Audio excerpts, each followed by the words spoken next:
नई दिल्ली से defence sector से बहुत ही बड़ी खबर निकल के आ रही है। स्वदेशी हल्के लड़ाकू विमान LAC मतलब लाइट एयर कॉम्बैट तेजस को खरीदने में कई देशों ने दिलचस्पी दिखाई है। अगले कुछ वर्षों में विदेश से पहला ऑर्डर मिलने की उम्मीद है।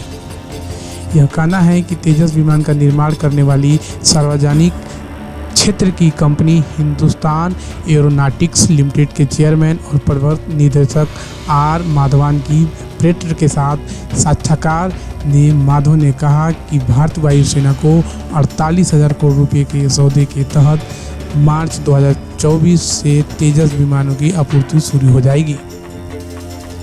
वायुसेना ने 83 तेजस विमान खरीदे हैं। उन्होंने कहा कि कुल विमानों की आपूर्ति तक वायुसेना को हर साल 16 विमान दिए जाएंगे। भारतीय वायुसेना और HAL के बीच 5 फरवरी को एरो इंडिया एक्सपो के दौरान इस सौदे पर औपचारिक रूप से हस्ताक्षर किए जाएंगे और इस मौके पर राष्ट्रपति रामनाथ कोविंद भी मौजूद रहेंगे। माधवन ने कहा कि चीन के JF-70 लड़ाकू विमान की तुलना में तेजस मार्क 1 के प्रदर्शन का स्तर बहुत बेहतर है। JF-17 की तुलना में तेजस की तकनीकी तो अच्छी है ही, इसमें बेहतर इंजन, रडार प्रणाली और इलेक्ट्रॉनिक वारफेयर सूट भी लगे हैं।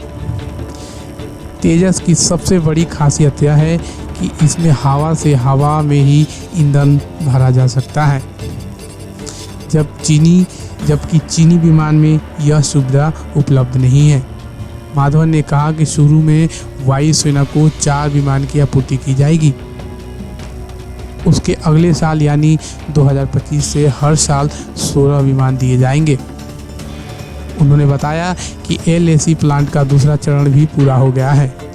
हर साल 16 से ज़्यादा विमानों का निर्माण करने की योजना है ताकि देश से ऑर्डर मिलने पर उसे तय समय के भीतर पूरा किया जा सके। इस महीने की 13 तारीख को प्रधानमंत्री नरेंद्र मोदी की अध्यक्षता में हुई सुरक्षा मामलों की कैबिनेट समिति की बैठक में भारतीय वायुसेना के लिए HAL से 73 तेजस मार्क 1A विमान और 10 LAC तेजस मार्क 1 परीक्षण विमान खरीदने की मंजूरी दी गई थी।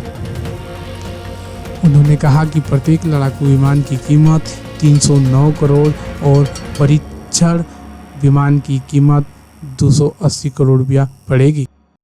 हमारे चैनल को सब्सक्राइब करें और बेल आइकन को दबाना ना भूलें